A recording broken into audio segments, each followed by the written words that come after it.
Miss मुझे बता दें मेरी आवाज़ क्लियर है? जी मिस, नहीं तो आपकी आपकी शायद आवाज़ स्लो है। ठीक है, नहीं तो आपका थोड़ा-सा नेट स्लो है। अच्छा, तबिंदा का स्लो है, ठीक है। आगे की तरफ हम मूव करते हैं तो स्ट्रक्चर्स जो हैं इसके फर्दर 2 डिवीजन्स निकलती हैं, सार्कोप्टेरिकी और एक्टिनोप्टेरिकी। सार्कोप्टेरिकी में हमारे पास 3 आगे लाइनें जाती हैं, कोलाकेंस जाती है, लंग फिशेस जाती है और टेट्रापोड। टेट्रापोड में हमने देखा था कि वो एम्फीबियंस, रेप्टाइल्स, एविस और लंग फिशेस और कोलाकेंस को भी हम डिस्कस करेंगे। ठीक है, एक्टिनोप्टेरिकी में स्टर्जन, पैडल फिशेस, टिलियोस्ट। बहुत अहम एमसीक्यूज है कि जो फर्स्ट टिलियोस्ट मौजूद हैं ये किससे बिलोंग करते हैं, ये एक्टिनोप्टेरिकी से बिलोंग करते हैं। आगे की तरफ हम इनकी डिटेल देखते हैं कि वो ओस्टिएक्थियस क्लास के जो करेक्टरिस्टिक क्या हैं कि इनमें एटलीस्ट सम बोन मौजूद होती है इनके स्केलेटन में, स्केल मौजूद होते हैं, ओपरकुलम मौजूद होते हैं, लंग्स और स्विम ब्लैडर मौजूद होते हैं। फर्स्ट फॉसिल्स जो हैं वो कहाँ से बिलोंग करते हैं, वो लेट साइलोरियन डिपॉजिट से बिलोंग करते हैं। और ये कितने पुराने हैं, ये 405 यानी कि 405 405 मिलियन ईयर्स ओल्ड हैं ये। ठीक हो गया, ये क्लास ओस्टेक्टिस की कुछ करेक्टरिस्टिक्स हैं, कुछ अहम करेक्टरिस्टिक्स हैं। अब इसकी सब क्लास सार्कोप्टेरिकी की तरफ मूव करते हैं तो इनमें मस्कुलर लोब्स हैं। आपको पता ही होगा कि सार्कोप्टेरिकी को लोब फिन फिशिस भी कहा जाता है। सार्क का ग्रीक सार्क का मतलब फ्लैश है और पिटेरिक्स का मतलब फिन है। ठीक हो गया, क्या आपको ये क्लियर हो रहा है? साथ साथ चैट बॉक्स में मुझे ज़रूर रिस्पॉन्ड करें ताकि हम आगे की तरफ कवर करते जाएं। इसके मस्कुलर लोब्स हैं जो कि एसोसिएटेड होते हैं फिन्स के साथ and use lungs in gas exchange. और सार्कोप्टेरिगन्स जो हैं ये लंग्स को इस्तेमाल करते हैं गैस एक्सचेंज करने के लिए। इनके जो जी नहीं कहिए, लंग फिशेस में जो 3 जनरा है अभी बस वो ठीक है, क्लियर है। 3 जनरा सर्वाइव कर रहे हैं इन रीजन्स वेयर सीजनल ड्राट्स अकर। अब जहाँ पे सीजनल ड्राट्स हैं तो वहाँ पे अगर आपने ज़िंदा रहना है तो एस्टिवेशन बहुत ज़रूरी है। तो लंग फिशेस भी क्या करती हैं, एस्टिवेशन करती हैं। ये खुद को बोरो कर लेती हैं जब कंडीशंस अनफेवरेबल होती हैं। जब कंडीशंस फेवरेबल होती हैं तो ये दोबारा अपीयर होते हैं और रहने लगते हैं। कोलाकांत सब दूसरी सब डिवीजन है हमारे पास। इसमें क्या है कि मोस्ट रीसेंट फोसिल जो हैं इसके ये 70 मिलियन ईयर्स ओल्ड हैं। इसमें लैटिमेरिया शामिल है। ये बहुत अहम चीज़ है कि closest living fish relative to terrestrial vertebrates कौन सी है, वो लैटिमेरिया है। इसके पास हैवी स्केल्स होते हैं जो कि 80 केजी तक लार्ज होते हैं। डिस्कवरी कब हुई थी इसकी? 1938 में people fishing in deep water off the coast of South Africa में। तो उन्होंने इनको डिस्कवर किया था। और जो इनके एंशिएंट स्पीशीज हैं वो फ्रेश वाटर लेक्स में और रिवर्स में भी पाई जाती है। यहाँ तक क्लियर है तो हम आगे की तरफ मूव करते हैं। रिपिडिस्टियंस जो हैं वो इंसेस्ट्रल्स हैं एम्फीबियंस के। ठीक है, ये याद रखने की बात है कि जो रिपिडिस्टियंस हैं वो क्या हैं, एम्फीबियंस के इंसेस्टर्स हैं। अब दूसरी हम सब क्लास की बात करते हैं जिसमें सब क्लास एक्टिनोप्टेरिकी है। इसको हम क्या कहते हैं, रे फिनफिशेस कहते हैं। अब इसको रे फिन फिशेस क्यों कहते हैं? क्योंकि इसके फिन्स में मस्कुलर लॉब्स मौजूद नहीं होते। नाहिद मुझे काइंडली चैट बॉक्स में साथ साथ जरूर बताइएगा जहाँ पे आपको कंफ्यूजन हो। ठीक है, स्विम ब्लैडर इसमें मौजूद होता है बुआंसी के लिए। जब इसके गैस फिल्ड सैक है ये along the bodies dorsal wall ये मौजूद होता है। कॉन्ड्रेस्टियंस जो हैं इसमें बहुत सी स्पीशीज आती हैं जो कि जुरासिक, परमियन और ट्रायसिक में मौजूद थी ऑलमोस्ट 215 से लेके 120 मिलियन ईयर्स अगो। और इनमें से सिर्फ 25 स्पीशीज जो हैं वो अभी तक मौजूद हैं। ठीक हो गया, कॉन्ड्रेस्टियंस जो हैं वो एक्टिनोप्टेरिकी की फर्दर डिवीजन है। आगे हम मूव करते हैं तो हमारे पास क्वेश्चन आ गया, first teleost belongs to, anyone here to respond, first teleost belongs to. चले मैं आपको बता देती हूँ कि जो फर्स्ट टिलियोस्ट हैं ये बिलोंग करते हैं एक्टिनोप्टेरिकी से। लंग फिशेस किससे बिलोंग करती हैं, ये सार्कोप्टेरिकी से बिलोंग करती हैं। जो मोस्ट रिसेंट फोसिल्स हैं कोलाकंत से, ये कितने हैं, ये 70 मिलियन ईयर्स ओल्ड हैं। Closest fish living fish relative to terrestrial vertebrates ये कौन सी है, लैटिमेरिया है। इंसेस्टर्स ऑफ एंशिएंट एम्फीबियंस कौन से हैं, रिपिडिस्टियंस हैं। ताबिंदा नहीं, कोई भी मौजूद नहीं है। चलिए आगे हम मूव करते हैं तो लोकोमोशन की बात करते हैं। इसमें स्ट्रीमलाइन शेप है, ऑयल ग्लैंड्स हैं, इसमें ऑयल म्यूकेट स्क्रीशंस होती हैं जिनकी जो कि मुज़ाहमत को कम करती हैं जब मूव कर रही होती है फिश। बोन्स होती हैं वो लाइट इन वेट होती हैं। तबिंदा आप बहुत स्लो रिस्पॉन्ड कर रही हैं और आपको ये स्लो रिस्पॉन्ड करना ज़ाहिर कर रहा है कि या तो आपको समझ नहीं आ रही या आप इंटरेस्ट नहीं ले रहे। और ये इतना मुश्किल हरगिज़ नहीं है कि ये समझ ना आए। ये बहुत इंटरेस्टिंग चीज़ें हैं जिसको आप डिले कर रहे हैं। ठीक। लोकोमोशन इसकी कैसी है कि इसमें स्ट्रीमलाइन शेप होती है। इसमें ऑयल ग्लैंड्स मौजूद हैं जो कि इसको असिस्ट करते हैं by its oily and mucous secretions. ये रिड्यूस करते हैं फ्रिक्शन को। बोन्स जो हैं वो लाइट इन वेट होती हैं। Fishes move using fins and body wall push against water. जो फिशेस होती हैं ये अपने फिन्स को इस्तेमाल करके पानी में मूव करती हैं। इनकी जो बॉडी वॉल होती है ये अंगेस्ट वाटर के अंगेस्ट इनको आगे की तरफ पुश कर रही होती है। फास्ट स्विमिंग फिशेज हमारे पास कौन सी मौजूद हैं? ट्यूना और मैकरल जो हैं वो फास्ट स्विमिंग फिशेज हैं।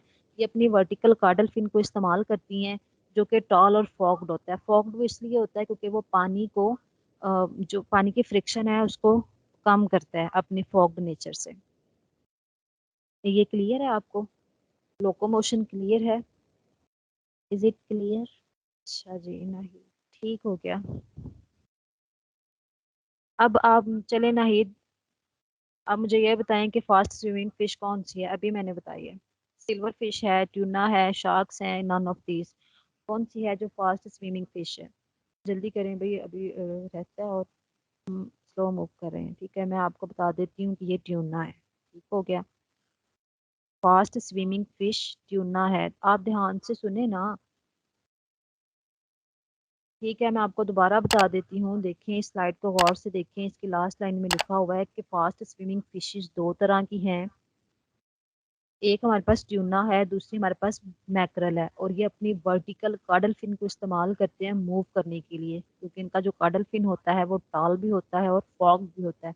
फॉग नेचर जो होती है वो रिड्यूस करती है फ्रिक्शन को वाइल स्विमिंग इन वाटर। ठीक है, अब क्लियर होगा आपका। Name the fast swimming fish is क्या, कौन सी है? सिल्वर फिश है, ट्यूना है, शार्क है, नन ऑफ दीज। तो इसका राइट आंसर हमारे पास ट्यूना है। आगे हम इसकी न्यूट्रिशन की बात करते हैं तो बिल्कुल ना ही ट्यूना है। ठीक हो गया। जहाँ पे आपका नेट का इशू हो तो मुझे बता दीजिएगा, मैं आपको रिपीट कर दूंगी। न्यूट्रिशन क्या है कि अर्ली ये फिल्टर फीडिंग करती थी और स्कैवेंज थी।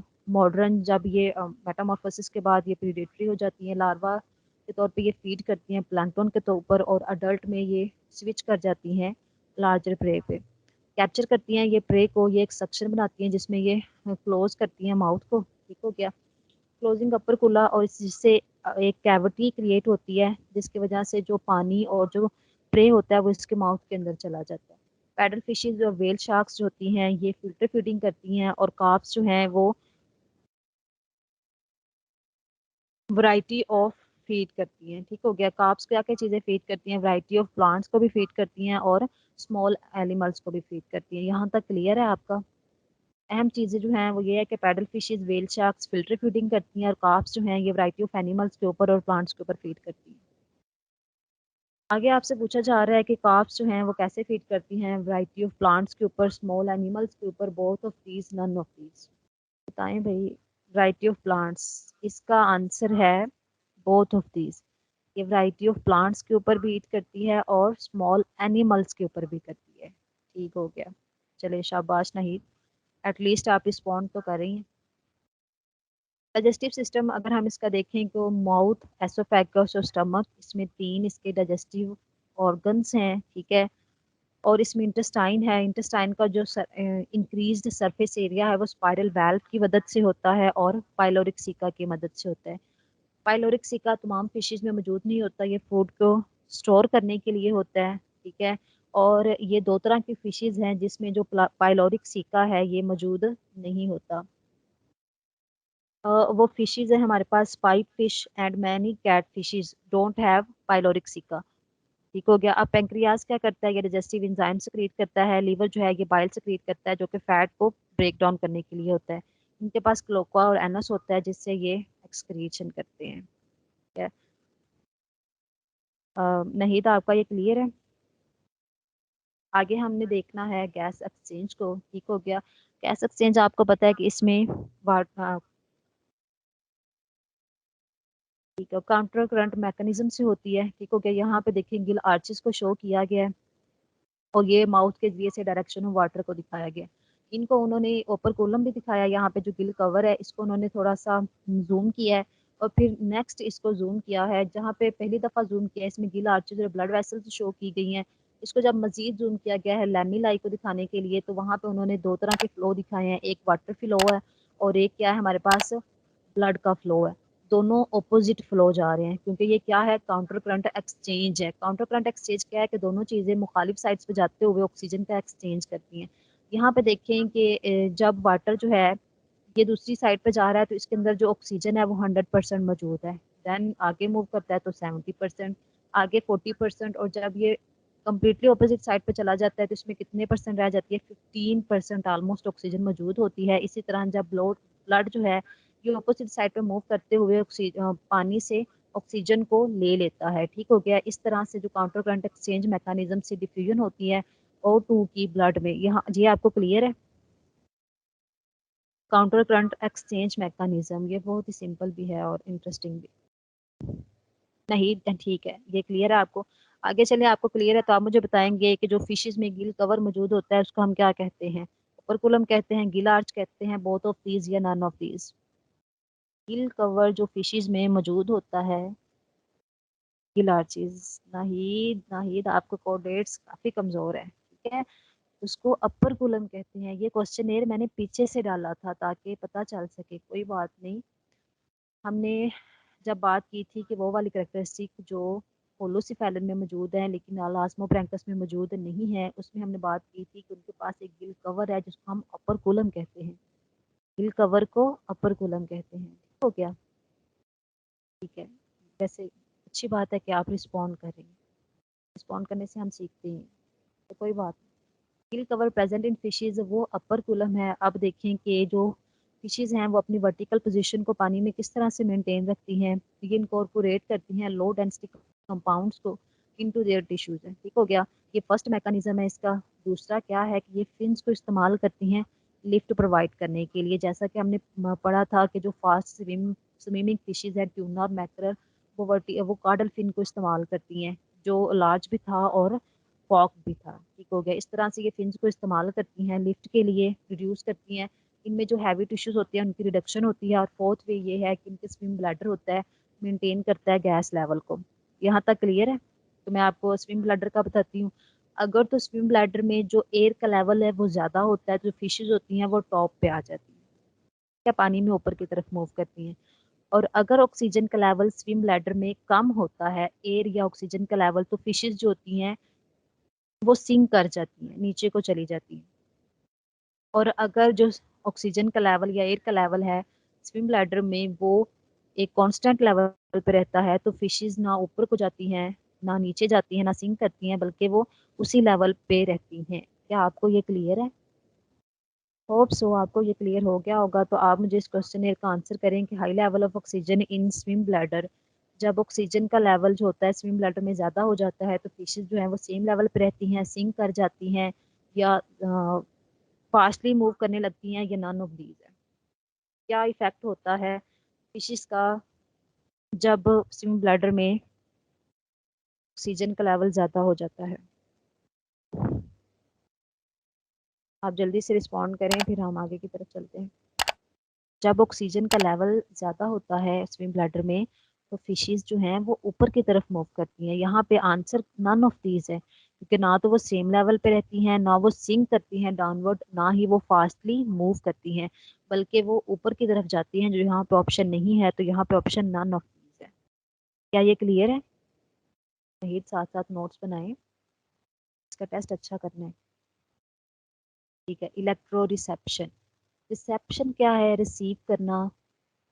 ठीक है, इलेक्ट्रो रिसेप्शन है कि जो इलेक्ट्रिक वेव्स जनरेट कर रही हैं दूसरी फिशेज, उनको रिसीव करना। इसमें क्या है कि डिटेक्शन है इलेक्ट्रिकल फील्ड्स की दैट द फिश और अनदर ऑर्गेनिज्म जनरेट। जो फिश और दूसरा ऑर्गेनिज्म पैदा करता है उन इलेक्ट्रिकल फील्ड्स को डिटेक्ट करना, महसूस करना, इसको इलेक्ट्रो रिसेप्शन कहते हैं। ये ऑलमोस्ट 500 स्पीशीज में बताई गई है, सेवरल फैमिलीज ऑफ कॉन्ड्रेक्टियस एंड ऑस्ट्रिएक्टियस की। ठीक हो गया। इसके अंदर स्पाइनी डॉग फिश शामिल है। Sharks locate prey by this method of electro reception. Sharks can eat and find flounder buried in sand. अब प्लंडर भी एक टाइप की फिश है जो कि सैंड के अंदर खुद को बरी कर लेती है, कोशिश करती है कि वो खुद को शार्क्स से बचा ले, लेकिन ये इलेक्ट्रिक रेस जनरेट कर रही होती है, जिसकी वजह से शार्क्स जो हैं वो इस तक पहुंच जाती हैं और इसको ढूंढ लेती हैं। लेकिन अगर यही फ्लंडर जो है वो अ, मरी हुई हो, डेड हो, लाइव ना हो, ठीक हो गया, तो डेड फ्लंडर जो है ये इलेक्ट्रिक रेस जनरेट नहीं करती, जिसकी वजह से शार्क्स इसको लोकेट नहीं कर पाती। ये आपको क्लियर है इलेक्ट्रो रिसेप्शन वाला? लास्ट टाइम एमसीक्यूज आया हुआ था यहाँ से। ठीक है, इसका आप आगे इलेक्ट्रो जनरेशन देखें। इलेक्ट्रो जनरेशन है वो दो तरह की स्पीशीज में, एक तो इलेक्ट्रिक ईल करती है और दूसरी इलेक्ट्रिक रे करती है। इलेक्ट्रिक ईल बोनी फिश है और इलेक्ट्रिक रे हमारे पास इलास्मोब्रैंकस है। इलेक्ट्रिक ईल जो है इसमें प्रोडक्शन ऑर्गन ट्रंक है और ये 500 वोल्ट्स तक के जो शॉक्स है ये क्रिएट कर सकती है। और इलेक्ट्रिक रे एक प्लाज्मोब्रैंकस है, इसमें प्रोडक्शन ऑर्गन फिन्स हैं और ये 50 एम्पेयर्स एट अबाउट 50 वोल्ट्स की जो प्रोडक्शन है पल्सेस की वो कर सकती है। बिल्कुल, मैं यही आपको बताने लगी थी कि इलेक्ट्रिक ईल का क्वेश्चन आया था लास्ट टाइम और वो इतना कंफ्यूजिंग लग रहा था कि 5 ऑप्शंस भी मुझे याद हैं। ऑप्शंस में था एक 300 था शायद, एक 500 था और एक 5000 था, ठीक है, और एग्जैक्ट इसका जो आंसर है वो 500 है। ठीक हो गया। तो हो सकता है इस दफा इलेक्ट्रिक रे का हम एमसीक्यूज आ जाए कि इलेक्ट्रिक रे का प्रोडक्शन ऑर्गन पिन्स हैं और कितनी प्रोड्यूस करती हैं, ये 50 वोल्ट प्रोड्यूस करती हैं। ठीक हो गया। अब आगे है electro generation rays of electric rays कितनी है? 500 वोल्ट है, 5000 वोल्ट है, 300 वोल्ट है या नन ऑफ दीज। अब मुझे बिल्कुल यहाँ पे ऑप्शन कौन सी बनती है नहीं, electric generation of electric rays कितनी होती है?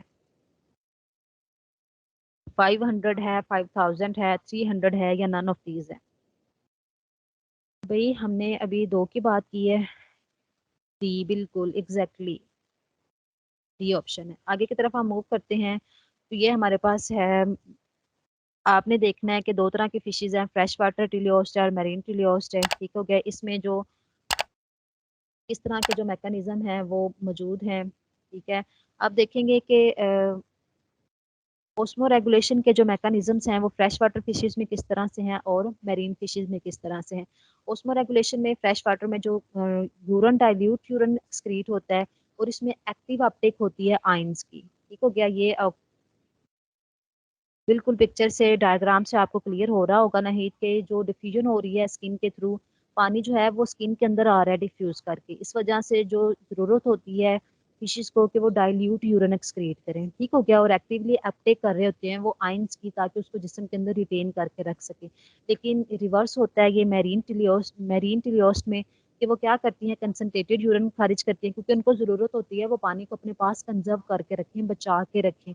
और ये एक्टिवली आयंस को सक्रिएट कर रही होती हैं, क्योंकि वो ऑलरेडी सी वाटर में रह रही हूँ, इनके पास आयंस ज़्यादा होते हैं और पानी कम होते हैं, इसीलिए पानी को वो कम सक्रिएट करते हैं और कंसनट्रेटेड यूरिन होता है। ठीक हो गया। यहाँ तक क्लियर है। आगे की तरफ हम मूव करते हैं इसके एक्सक्रीशन की तरफ। तो 90% जो नाइट्रोजन एक्सक्रीट होती है वो अमोनिया की फॉर्म में होती है एंड 10% जो एक्सक्रीशन होती है वो यूरिया, क्रिएटिन और क्रिएटिनिन की फॉर्म में एक्सक्रीशन होती है। ठीक हो गया। फिशेज जो होती हैं ये अपनी गिल्स को इस्तेमाल करती हैं कार्बन डाइऑक्साइड को क्रिएट करने के लिए, जबकि किडनीज को इस्तेमाल करते हैं अमोनिया को रिमूव करने के लिए। बाकी बच्चे भी अगर रिस्पॉन्ड करेंगे चैट बॉक्स में तो अच्छा होगा उनके लिए भी, पार्टिसिपेंट्स के लिए। अब यहाँ पे दो तरह के एमसीक्यूज बन रहे हैं हमारे पास। एक बन रहे हैं कि गिल्स जो हैं वो CO2 एक्सक्रीशन के लिए हैं और किडनीज जो हैं ये अमोनिया एक्सक्रीट करती हैं। 90% ऑलमोस्ट जो नाइट्रोजन है वो अमोनिया की फॉर्म में एक्सक्रीशन होती है और 10% जो है वो यूरिया, क्रिएटिन और क्रिएटिनिन की फॉर्म में एक्सक्रीट होती है। यहाँ पे क्लियर है। हम आगे की तरफ मूव करते हैं। Fishes use kidneys to excrete. Question है आपके पास कि फिशेज जो हैं वो किडनीज को इस्तेमाल करती हैं, क्या चीज़ वो एक्सक्रीट करती हैं किडनीज के थ्रू? कार्बन डाइऑक्साइड एक्सक्रीट करती हैं, यूरिया एक्सक्रीट करती हैं, ammonia, none of this, ammonia excrete करती हैं। बिल्कुल। आगे की तरफ हम मूव करते हैं तो रिप्रोडक्शन है हमारे पास। रिप्रोडक्शन ओविपेरस भी होते हैं, ओविविविपेरस भी होते हैं। ओविपेरस का मतलब है कि ये एग्स ले करते हैं outside the body with stored yolk. ठीक हो गया। और ओविविविपेरस का मतलब है कि डेवलपमेंट होती है एग के इंटरनली। अब मिलियंस ऑफ एग्स शेड करते हैं ये। कुछ एक्वेटिक प्रॉब्लम्स होती हैं इन एग्स को, क्या होती हैं? प्रीडेटर्स होते हैं जिसकी वजह से एग्स डिस्ट्रॉय हो जाते हैं, स्पर्म की फ्यूजन नहीं हो पाती, वेव्स, वाटर करंट्स ज़्यादा होती हैं जिसकी वजह से एग्स जो हैं वो डिस्ट्रॉय हो जाती हैं और इनमें पेरेंटल केयर मौजूद नहीं होती, लेस पेरेंटल केयर होती है। ये आपको रिप्रोडक्शन वाला पार्ट क्लियर है?